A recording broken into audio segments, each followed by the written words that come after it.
Good afternoon and welcome to Critical Mass Radio Show. I am your host, Rick Franzi, and Pauline Marasek of Paulines Premiere Sweets is our guest for our first two segments. I'm very excited to have her on the show, and for those of you that are watching our YouTube video, you can see why all these fine, delectable sweets that they brought. How thoughtful, and thank you very much. 'Tis the season, I guess. This business talk show airs live on Tuesdays and Wednesdays at 4 p.m., Thursdays at our special time of 3 p.m., and all of our shows can be heard live exclusively on Orange County's only community radio station, octalkradio.net. If you're listening to this show as a podcast, we do encourage you to listen live during our broadcast times. This show is brought to you by our advertising sponsors, Brandman University, Center Club, Commercial Bank of California, Decision Toolbox, MBN Design, Smart Business Magazine, S&H Rubber, Succession Strategies, Tone Software, and UPS Protection. The goal for this show is to help you, our listening audience of CEOs running middle market firms, to improve your decision-making skills. If you'd like to follow me on Twitter, my handle is CEO Peer Groups. If you want to follow our podcast, open up your favorite podcasting software, type in Critical Mass Radio Show, and you'll be able to get our show 3 times a week since we do 3 shows. On LinkedIn, I'm Richard Franzi, Rick Franzi, RACFRANZI. Pauline, welcome to the program. Thank you for having me. I appreciate you coming all the way down. Right, you're in the valley, aren't you? I'm in Burbank. And what a day that we picked to have you on the show, right? For those who aren't in Southern California or listening to this as a podcast, it's been slightly raining here in Southern California. Yes, I actually didn't hit any traffic at all. I was very fortunate. All right, you're living right. So we're going to have a good interview. So let's start by, I know that you were a former rock band singer. Now you're an entrepreneur. You make delectable sweets. I've had the good fortune to taste the product that you produce. But let's start by talking about all of these products that are here and your firm and your company, Paulines Premiere Sweets. What is it that you do? Well, I do everything. I start from cooking, shopping, packaging. If something happens to my refrigerated display case, I'm on the floor cleaning it. I'm up on the rafters getting things down. The other day I had ink all over my fingers because my printer decided to quit on me and it was leaking ink. So anything that needs to be done, I do it. All right. So you're a true entrepreneur. Yes. who is building a business around a skill that you have, which is to make these Premiere Sweets. When did you first discover that you had a talent in this area?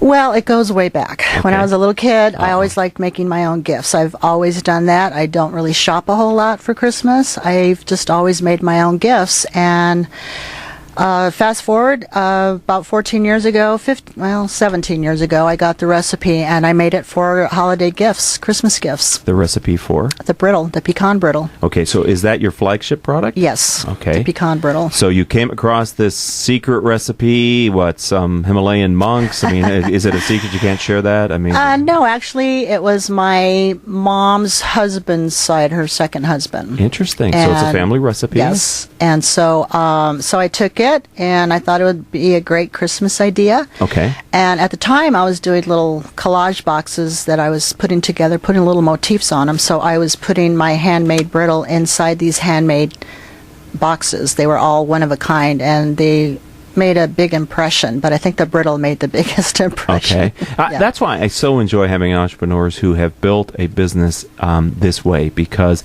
I'm sure before you decided to take the leap, some number of people said, you should sell this. This is delicious. Yes. Right? For several years. For 3 years, I had people saying, you got to sell it, you got to sell it. And I really didn't want to. I didn't want to go into a business where I had to deal with the health department.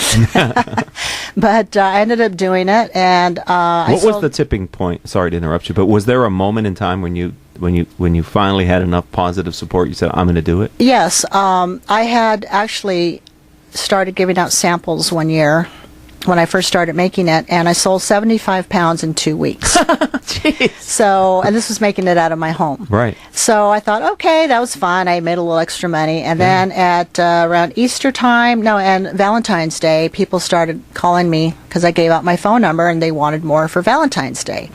So I said, great. And then Easter came around, Mother's Day, and I said, I think I have something here. Right. So repeat customers were coming back? Is that what you're saying? Okay. And so I really wasn't computer savvy at all at the time, and so I had this high school kid build me a website for $75. And lo and behold, I got an order from Chicago, And I thought, where the heck did these people hear about me? Right. And I guess somebody gave it to them, and so I started slowly getting little orders in. And so for 4 years, I used somebody else's commercial kitchen. They were closed between 2 and 4. And so he let me come in there and make my brittle during those hours. Right. And so after doing that for 4 years, it got to the point where I was so busy at Christmas time that I decided I either had to do this full time or quit. Okay. And I wasn't about to quit. So I looked for a store, and I found one in October of 2004. And it took me 6 weeks to get my kitchen ready, approved, health department approved, Right. plans and everything. And I opened December 6th in 2004. So you have a physical storefront. And a kitchen behind And in the the back. kitchen is a part of that. And Yeah. then you're doing online sales still? Online sales. We have a lot of phone orders, walk-ins. Yeah, It sounds like your business is growing and benefiting partly from word of mouth.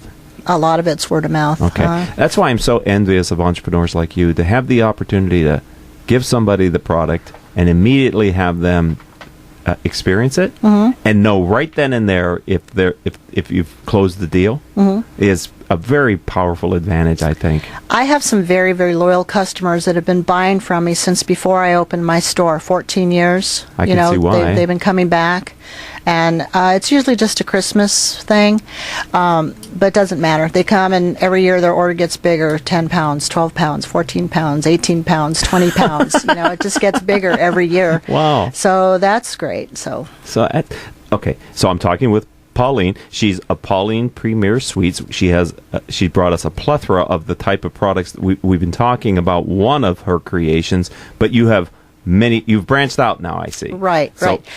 Well, it all started with the pecan brittle. So I started making the pecan brittle, and I started selling them in 1-pound bags. And I was working at a restaurant at the time, and they let me sell it out of there. I was kind of a lot of people would come to the restaurant and say, can you sneak in a bag here? And so I told my boss finally, I said, I don't want to sneak any brittle in here. Can I sell it here? You take a cut, and I'll take it. And so they did.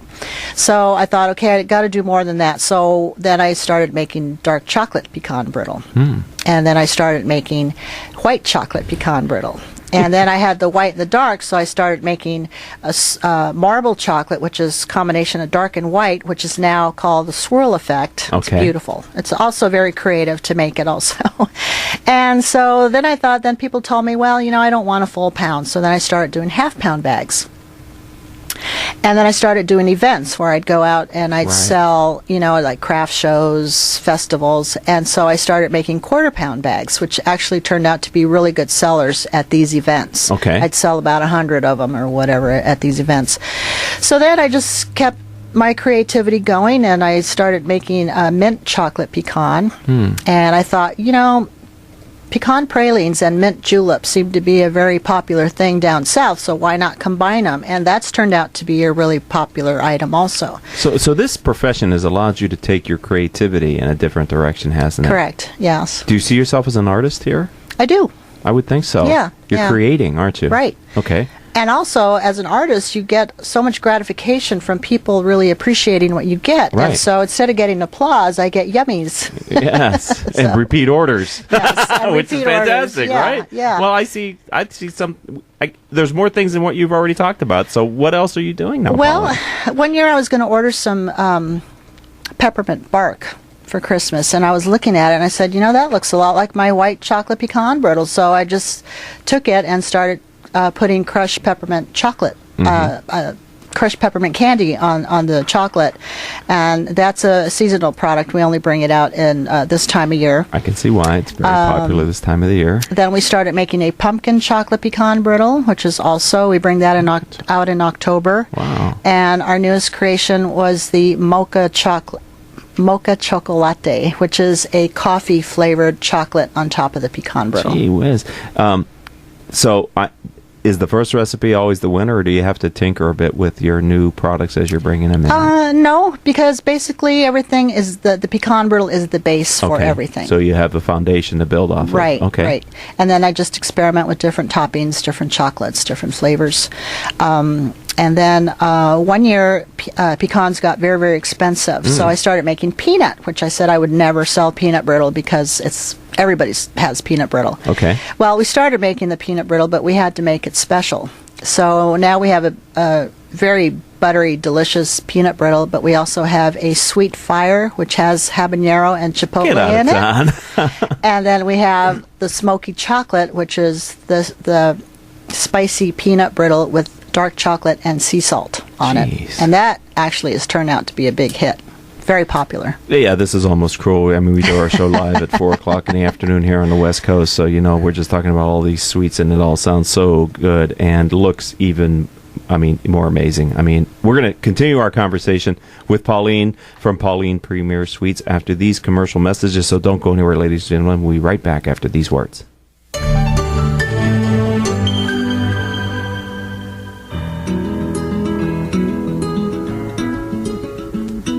Can we talk about your family business? You know, that thing you put your whole life's blood, sweat, and tears into? Well, what happens when you retire or try and pass that business on to your children? At Succession Strategies, we can help you find the answers. We'll guide you through the unsettling process of protecting your family legacy and successfully passing your business on to the next generation, safely and securely, ensuring that it'll both survive and thrive for generations to come. So ask yourself just one question. Can I really afford to wait? Take the first step. Take our complimentary self-assessment at successionstrategies.com or call us at 714-560-9022 to set up a free consultation at your convenience. That's succession-strategies.com. Commercial Bank of California, or CBC, is a well-funded, full-service bank located in the heart of Orange County. CBC is ranked in the top 6% nationally for financial strength. Commercial Bank of California was founded in 2003 by a group of Orange County's finest entrepreneurs. To this day, our bank is governed by our founders, including General William Lyon of William Lyon Homes, Alex Morello of the Morello Group, and Frank Willie of Fidelity National Financial, to name a few. In short, we are a bank founded, built, and run by entrepreneurs for entrepreneurs. Not every business in Orange County should be our customer. However, if your business is looking for a bank that can assist in finance, production, analytics, and risk management, there's no better bank to choose. To understand the true power of how Commercial Bank of California can help you achieve your goals, give us a call at 714-431-7000 or visit us on the web at www.cbcal.com or at our new headquarters at 19752 MacArthur Boulevard in Irvine. Member FDIC. Today's businesses are embracing voice-over IP telephones and unified communication desktop technologies to more effectively communicate and collaborate with their customers, suppliers, and colleagues. The Reliatel management software from Tone Software Corporation helps organizations of all sizes manage their communications technologies to ensure great voice quality and better levels of service and reliability throughout their business. Through Reliatel, you'll gain higher return on investments from VoIP and unified communications technologies while lowering the associated operational support and maintenance costs. Learn more. Visit www.tonesoft.com or call 800-833-8663 for information on Reliatel by Tone Software, the solution for quality business communications. All right, we're back to Critical Mass Radio Show. I'm your host, Rick Franzi. Pauline Marasek is our guest. She's the founder and entrepreneur behind Paulines Premiere Sweets. And trust me, they are sweet and they are premier. I'd like to thank and acknowledge our listeners who download our radio show. Over the last 30 days, you've downloaded over 18,000 episodes. We here at the program appreciate your continued and growing support. Of course, all of our shows can be heard live on internet radio station octalkradio.net or rebroadcast anytime from iTunes, Stitcher.com, Spreaker.com, hundreds of middle market companies' websites whose CEO has been on our show, and they put the player on their website, as well as other business-oriented podcasting services. You know, Pauline, we had such a great conversation about all your brittle derivative products. I think we missed some of the other things that you now offer to the marketplace. Can you just touch on some of the other products that you make? Sure. We have some delicious fudge and it's dark chocolate fudge. And instead of putting all the big marshmallows in it, we put brittle chips in it, and we put pecans instead of walnuts, and we use the high-end chocolate, so it's really, really special. Then we started doing hand-dipped chocolate pretzels, and all the crumbs that we have left over from the brittle gets rolled onto the chocolate. Okay, I've had those. They're delicious. Then I started making a caramel pecan popcorn. So we use pecans in everything, and those are my 3 newest additions, which have been actually selling quite well. Wow! Wow! Amazing. It's something to behold, and it's even more enjoyable to eat. And don't worry, ladies and gentlemen, we're going to be giving out our website shortly. But I'm sure if you're listening live and you Google Paulines Premiere Sweets, you can find it and place your order while she's still here on the radio show. Maybe she'll get it delivered to you when she has to probably go back and work tonight. That's right, I will. I was just kidding, but entrepreneurs, right? There's always something to do. Right. So just briefly, you got to tell the story. How did you go from a rock band singer to an entrepreneur to now a successful woman business owner? Well, I love singing, and it just kind of got to be a chore. Sometimes you have to deal with egos, and you have to deal with a lot of craziness in the music business. And I actually had a physical medical problem that kind of stopped me from doing music at that time. Okay. So I decided to reinvent myself instead of getting back into the music business. I just didn't want to deal with that particular end of the music. I just loved to sing, right, and I just didn't want to deal with everything else. So that's what got me started in this.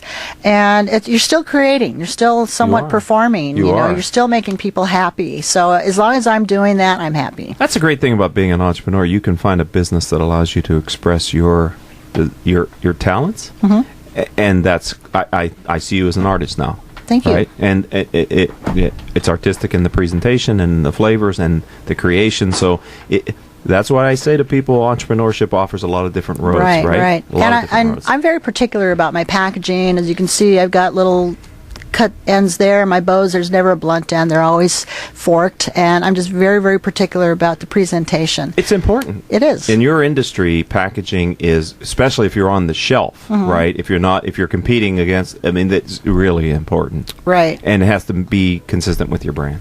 Exactly. If it's a high-end product, you got to have high-end packaging. Correct. And I'm just very, very, that's one thing I have to make sure. Not only is the product perfect, but so is the packaging. Right. It all goes together, doesn't it? All right. So, Pauline, can you share with us your guiding principle here on the radio show? I think of it as, of all the things you've learned in your professional career, what's the overarching philosophy that you're using to grow your firm? I'm very, very persistent. I don't give up. I want to make this successful, and I want to see it be successful, and that's what keeps me going. Comments from my customers, I have very, very loyal customer base, and they keep me going also because they love it so much. They could tell me their stories, and I want to keep providing it for them. And I feel I'm just so into this now, I just can't see myself doing anything else.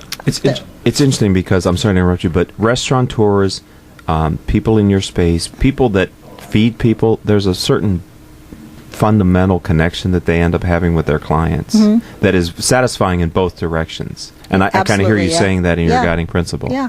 My customers are major factors to why I keep going. And at this stage of my life, like I said, I don't know what else I would be doing if it wasn't this. So what have you learned about the food business and kind of business in general since you first opened the doors to your firm? Well, I can see why there is a health department.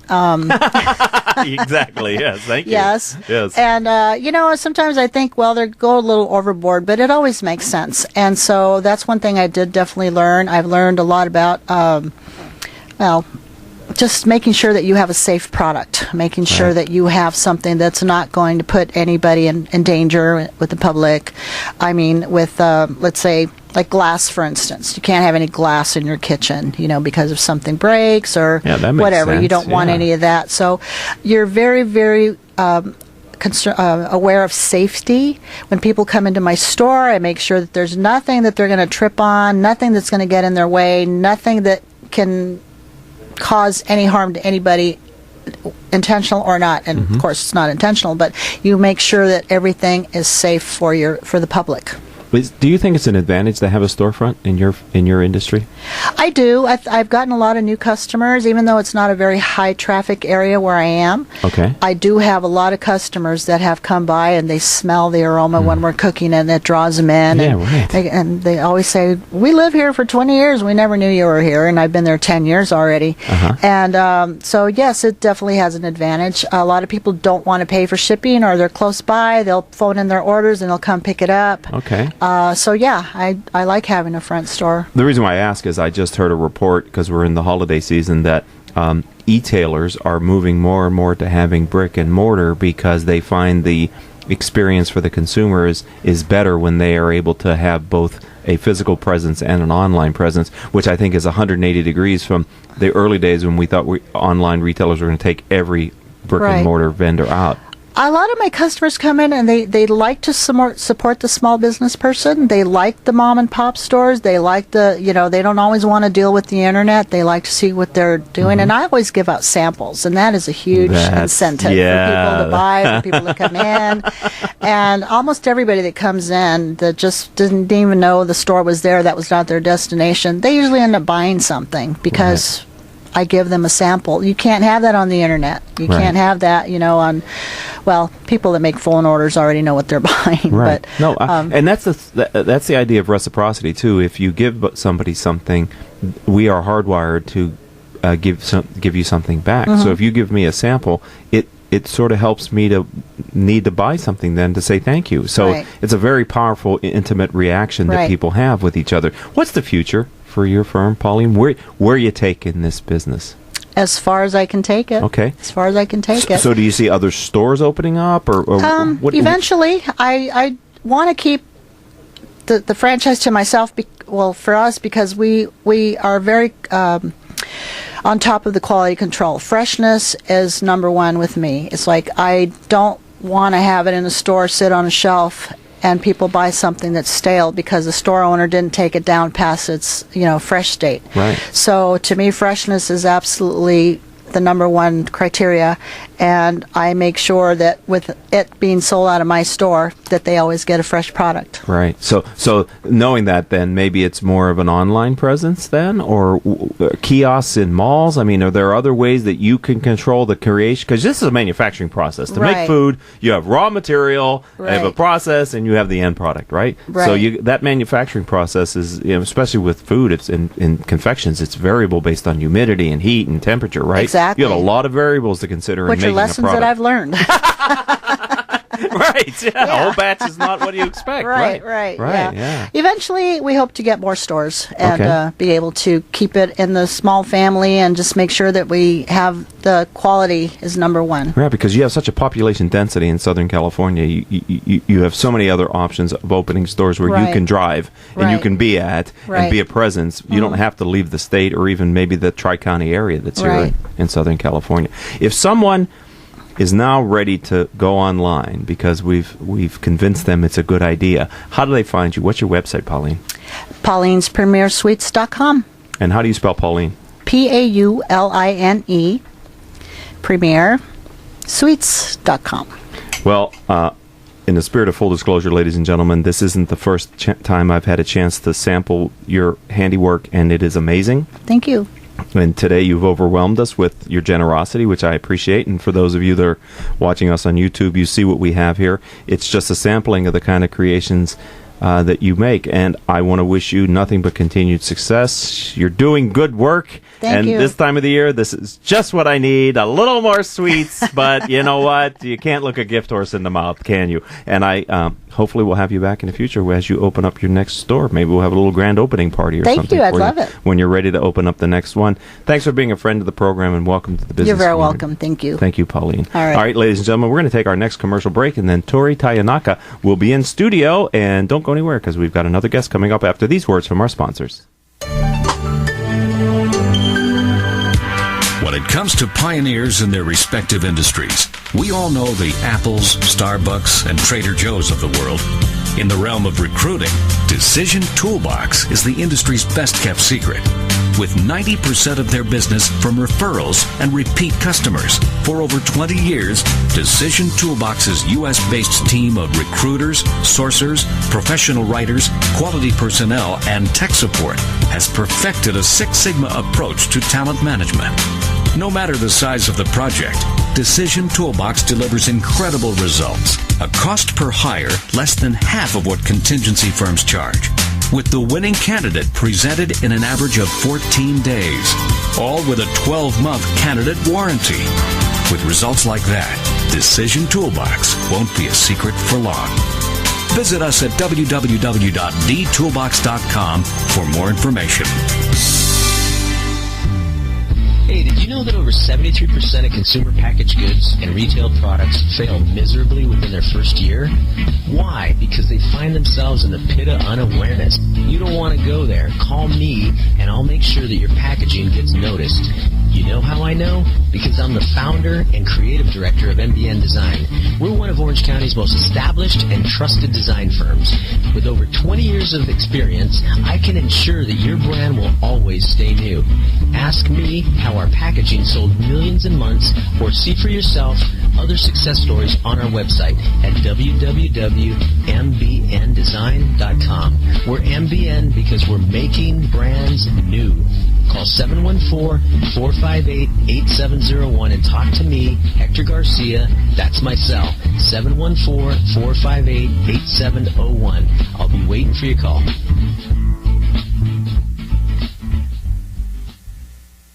The difference between a child becoming one or the other could be you.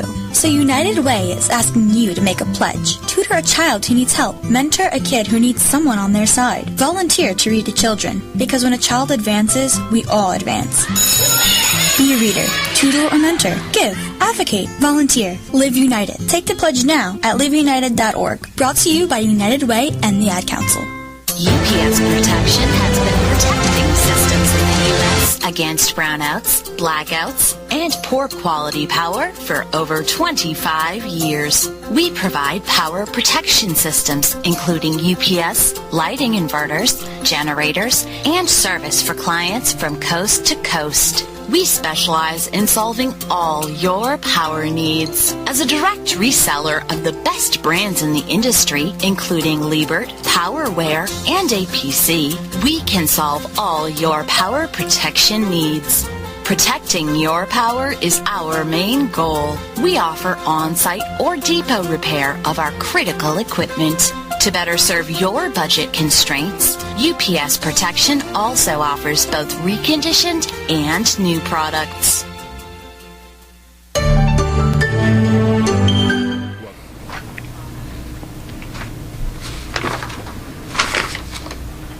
Welcome back to Critical Mass Radio Show. I'm your host, Rick Franzi. Torrey Tayenaka is with us, and some of you may remember he's a repeat guest, but we're talking about something different this time. But before we get there, I'd like to let you know that our audience demographic is 98% business owners and executives who listen to learn from the experiences of our guests. If your firm is interested in reaching these top decision makers, then advertising on the radio show is the answer. Each month, our sponsors gain valuable exposure through their support of the show. And with our exclusive prospect engagement program, Critical Mass Radio Show delivers 23 warm prospects to each of our platinum advertisers. To learn more, contact Rose Chamora at 951-515-4661. That's 951-515-4661. Say they're CEOs of middle market firms. Are you looking for a way to conserve water? Maybe you're in California. You know, we're having a serious drought here. We've asked entrepreneur Torrey Tayenaka to come on to the show to talk about a marvelous new innovation, the EVA Smart Shower. Torrey, welcome back to the program. Thanks for having me again. So, you got my attention for the EVA Smart Shower through a crowdfunding activity. Before we get to that, tell me about the Smart Shower. So EVA Smart Shower is a smart device that you can add to your already established shower head. So it attaches between the shower head and the wall. And what it does is it has a bunch of features that helps you reduce the amount of water that you use and waste during the shower. And all of these features are designed to not only save water, but also not disrupt the actual experience of taking a shower. We don't want, a low flow shower. Right. So the first feature is a temperature shutoff. When you turn on the shower and you're waiting for it to heat up, you normally go brush your teeth, go find your clothes, go to the bathroom, and you're wasting a lot of hot water that you could be showering in. And so the device will actually detect when that temperature is reached and shut off the flow of water. It'll alert you, and then when you enter the shower, it'll just turn on. It'll be perfectly ready for you at that moment. Okay. That's a nice feature. That's a huge feature. All too common, what we do. Right. Okay. And so once you're in the shower, then there's proximity sensors on the device itself that can detect where you are and what you're doing in the shower. And by doing that, it's going to adjust the flow based off your needs. And so it knows, like, say you're on the opposite side of the shower, shaving your legs, adding shampoo into your hair. When you don't need full flow, it'll lower the flow. And this can all be controlled by a smart app that comes with the actual device. So if you have different preferences, different size showers, or whatever it might be, this can all be adjusted. So you can fine tune it then. Yeah, right, exactly. Calibrated with everything else. Right. The last thing is just a timer. So you can set a goal time for how long you want your shower to be, and it will send you a friendly reminder when you might be taking a little too long of a shower. So if you have teenagers, maybe? Yeah, you can set up all those defaults based off your smartphone, and then you can also track the usage, comparing yourself to other users, comparing yourself to the rest of your family, and see and adjust your shower habits. So of all the places to put this kind of technology, why is the shower the focus? Is it because of the amount of water that's being wasted in the shower, or what was the driver behind saying that's where we're going to put this technology? I mean, we've seen similar technologies on a very basic level happen across the board with sinks. When you go to public restrooms, it's already set up on an auto on-off with motion. And so we were just really looking at like how much more water we use in the shower. And it was just something, a lot of people get ideas while they're in the shower. I guess we get ideas looking at the shower. All right, we're talking with Torrey Tayenaka, and we're talking about the EVA Smart Shower. So you used crowdfunding to gain awareness and clients and raise capital. So tell us a little bit about the crowdfunding activity. So one of the biggest things why we wanted to bring this product to crowdfunding is this is going to be one of our first real products that we've had to develop with a lot of different features and electronics and things like that. So we wanted to make sure we did it right. And that's what's great about crowdfunding is we put the idea out there with a lot of different features, a lot of different design that we had been working on as a team, but in a little room.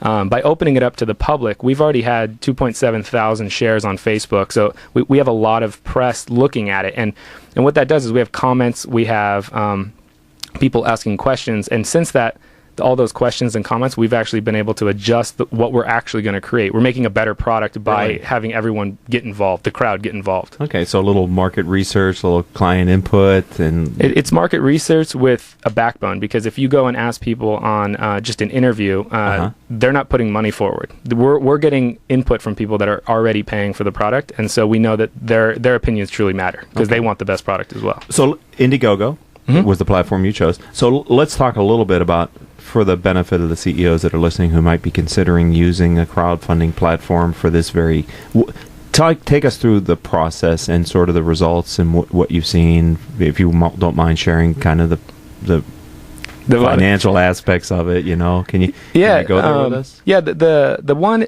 big advantage that my team has is as you know, I run Sparkhouse, which is a video marketing agency, and so we have a ton of creative people around, and we have all the resources to make what makes a truly successful campaign. We have the branding team, we have the graphic designers, the video team, we have the PR team, and so we're really just a crowdfunding engine for that, and we happen to also be entrepreneurs and product developers on the side. And so we created this idea, put it into our system that we would normally help other companies with. Right. So this idea, I'm sorry to interrupt you, but this idea came organically through Sparkhouse? Yeah, I mean, it's my personal idea that I came up with. And so, yeah, this isn't a client of ours or anything. Yeah. Okay. I thought, because I know that you've been able to do that successfully for other people to use the... Okay, sorry, but continue. No, this is one, it's a whole other thing, but we're starting a company called Forge Innovations, and the idea behind this is that we want to be launching products rapidly. Every 3-4 months, we want to be launching another product. May it be crowdfunding, may it be another form of investment, but we have the team and the creative that can put all that stuff together. And so EVA Smart Shower is the first one. We already had a failed one that only made it about a week. That was a replacement for a flare, and hopefully that'll come back in the next couple years or so. And then we're eyeballing something to do with the coffee industry next. And so hopefully in the next 6 months, we'll be launching that as well. Interesting, because when we had a panel discussion earlier this year, you were on the panel as speaking at panel discussion about crowdfunding as an alternate way to finance or get market input on. And so you were talking about that. Now here you are. And as I watched the video, as I looked at the page, and I thought, wow, you really did. You made it very easy to make a positive decision to purchase one of the to buy one of the units. So you took all of what you've helped other people to do, and now you've launched this product. Is the crowdfunding still running for this, or are you still up? Yeah, I believe we have about 16 days left, and we're actually only at 90% funding. And so we've raised about $45,000 of our $50,000 goal. We're confident we're going to hit that goal, but we'd love to go past that, obviously. If we hit our $50,000 goal, we are going to be announcing some cool features as stretch goals. So I encourage people to go check out our campaign as well. Okay. So how would they do that? The easiest way would be to go to evasmartshower.com, evasmartshower.com. They can learn about the product there, and then we have a link to the pre-order page, which is on Indiegogo. And how did you come up with the name? We worked with a great team that they call themselves Down the Street. It's just part of my animation team.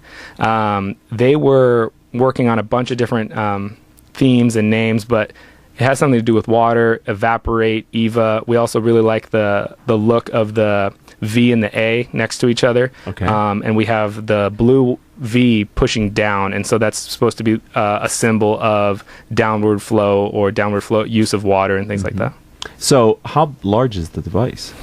Right now, I think it's a little too large, but obviously first round, we're going to hopefully try to shrink it down with different components, but it's about 6.5 inches tall, 4.5 inches wide, and about 3 inches thick. And but it still sits flush against your shower wall. So I think it actually does look really nice in your shower. Okay, so it goes where on the shower configuration? So a normal shower has a pipe sticking out of the wall. So you're going to actually unscrew the shower head from that wall. Got it. Unscrew the pipe from that wall and replace that pipe with our EVA pipes, which are we have varying lengths that will make it so that it sits flush against your wall. Okay. And then EVA has a new shower pipe sticking out. So you'll mount, it's a universal pipe, and any shower head can mount right back to it. So we really wanted to make sure, I know a lot of people really care about their showers and the feeling that they get in the shower, the flow. That's true. They might have spent $500, $600 on a shower head already, and so we made it so that it's universal and it'll work with all those showers as well. Interesting. And where does it get its power? Right now, it's being powered by a 9-volt battery, and that will last, we're anticipating, about a year. And it'll need to be replaced once a year. But we're also in the works of right now working with a team that has an internal water turbine, so we're hopefully going to be able to recharge that battery just using the flow of the water. Why not? Right? Because you got water going through there. Yeah, turn it into an energy source. We're talking with Torrey Tayenaka about his EVA Smart Shower and the Indiegogo campaign that they're using as the foundation to launch this. We're going to take our next commercial break. We're going to continue this conversation, as well as I want to talk a little bit about it, get an update on Sparkhouse if I can. Okay, we're going to take a break, ladies and gentlemen. Don't go anywhere. We'll be right back after these words. Smart Business Network is a business-to-business multimedia company providing insight, advice, and strategy for C-level executives of fast-growth, middle-market, and large companies. As one of the nation's largest publishers of local management journals, under the Smart Business name, Smart Business Network publishes 19 regional print editions, presents dozens of large and small-scale business conferences and award programs, and produces a vibrant interactive digital media presence. For more information, visit us at www.svnonline.com. S&H Rubber is a manufacturing company in Fullerton, California. We specialize in custom molded, extruded, and stamped rubber parts. If your next job requires a rubber part, we would appreciate the opportunity to quote on it. We serve aerospace, automotive, and many other industries. We work with many types of rubber, including silicone, EPDM, neoprene, bunanitrile, and Viton. Our quality system is ISO and AS 9100 approved. Over our 47 years in business, the S&H brand has become known for superior quality, quick turnaround, and competitive pricing. Please check out our website at www.shrubber.com or call 714-525-0277. Let S&H be your ceiling solution. There's something positive about the word up. When things are looking good, they're looking up. When someone's down, you cheer them up. So how do you move up? Well, when it comes to getting your bachelor's or master's degree, there's one university that stacks up. Brandman University. Brandman is ranked by U.S. News & World Report as one of the nation's top 10 universities for online bachelor's programs. Brandman's online graduate programs in business and education also receive top honors. So look us up at brandman.edu. Brandman University. Move up.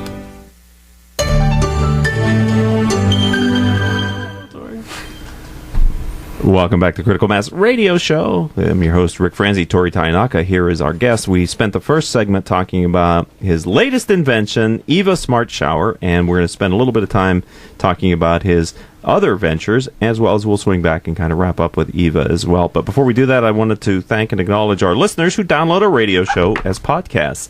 You've downloaded over 18,000 episodes during the last 30 days, and we here at the radio show and the program appreciate your continued and growing support. Of course, all of our shows can be heard live on internet radio station octalkradio.net, rebroadcast anytime from Apple iTunes, Stitcher, Spreaker, hundreds of middle market companies' websites whose CEOs have been guests on our show, and they put the player there so that you can hear their interview, as well as various business-oriented podcasting sites. My Twitter handle is CEO Peer Group, should you want to follow us on Twitter and start a conversation. If you're not subscribed to us as a podcast, open up your podcasting software, type Critical Mass Radio Show, and up we will come. We do 3 shows a week, and you'll be automatically updated and get these latest ideas. All right, Torrey. You mentioned in the first segment your other business, which is Spark House. So for those that maybe didn't hear your first interview with us, tell us a little bit about Spark House. Spark House is a video production and online marketing company. And so we're a marketing agency, very small firm, but we specialize in video production. As you can tell from what we're doing, we have that entrepreneurial mindset when we're looking at products, when we're looking at and helping out other brands. So one of the big things that we offer is just strategy and really thinking on a budget-friendly manner of how can we use video to get another company's product, brand, or service out there. And why is video important? Video is the best medium out there. I mean, it's not a hard thing to sell that video is important. People are kind of over-reading. They're not reading about products. They're not spending the time to research products or look at other competitors. They want their information quick, easy, and entertaining. And so we can provide that all the way down to a B2B, 10-minute webinar, up to we just finished a 30-second USAA NFL commercial that's airing now during Monday Night Football and Sunday Night Football. Nice. So what are the key elements to a good video? One thing that we push right now is that HD, good lighting, good audio is a commodity. You can get that from almost anyone. And I would say, if that's all you care about, then you can just go buy a camera and do that on your own now. Just the way the technology is working. So what we always try to do is really think about why we're creating a video. What's the purpose of a video? You never want to make a video just because video is the newest, coolest thing. So we always set goals. It might be to explain a product better. It might be to reach a certain demographic. It might be to, in a soft way, put down a competitor or show why your product might be better than a competitor. So just having a clear goal and having a good strategy behind that. And that involves everything from the concept to how you deliver the video. It might be something that goes on TV, might be on YouTube, or it might be something that sits in a mobile app. So there's a lot of different ways to approach the experience of watching the video. In other words, graphic elements and motion. What is your advice to somebody who hasn't done a lot of video but feels like they'd like to at least start with some videos on their website to maybe explain their company or their products? Well, how do you talk them in or help them to understand what the right version of the video should be for their application? That's a lot easier said than done. That's a lot of our strategy meetings and our creative meetings that we have. And so at Spark House, we always have all of our clients come in, really explain their company, explain their history. We research their company and their competitors. And based off of different things, industry, who they're targeting, as well as their brand style. That's where we're going to come out with, are we going to create an animation? Are we going to do an interview? Or we're going to do maybe like something music oriented? There's a big difference between the commercials that we do for insurance companies and the commercials that we do for, say, Forever 21, a clothing line. And the style has to fit exactly what that brand needs.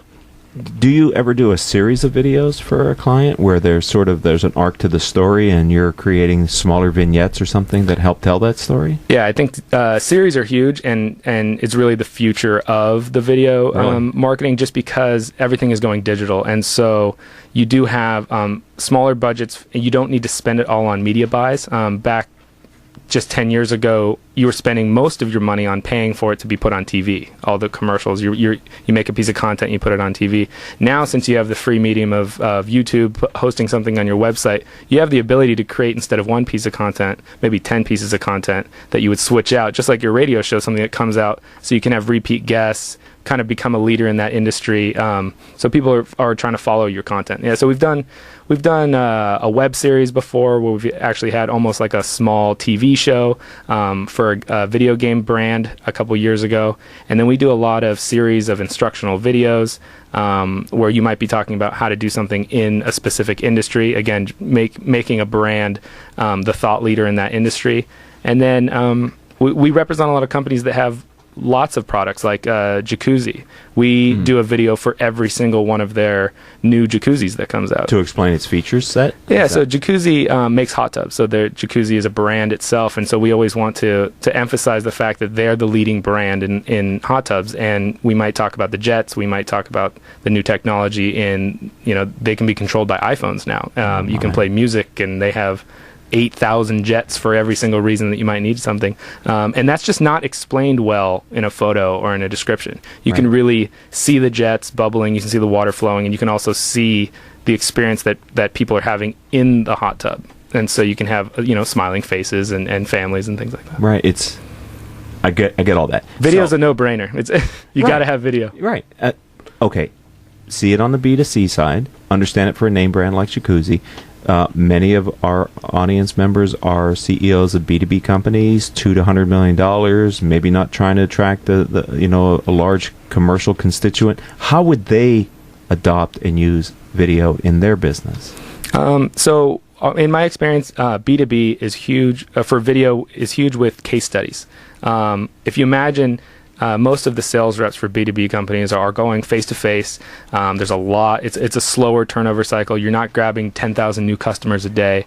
You're going after, 1 or 2 a quarter. And those are going to be placed on, seeing themselves in the shoes of your other successful clients. And so, without going specific with examples, if you had a service and you had a very happy customer and you had a very involved, or you had a lot of involvement in making that client successful, you would want to feature that in a video. And so we could make a 3-4 minute video that would show your mindset behind it, what technologies you might have used, the strategy, and then also customer testimonial that brings back that person is happy.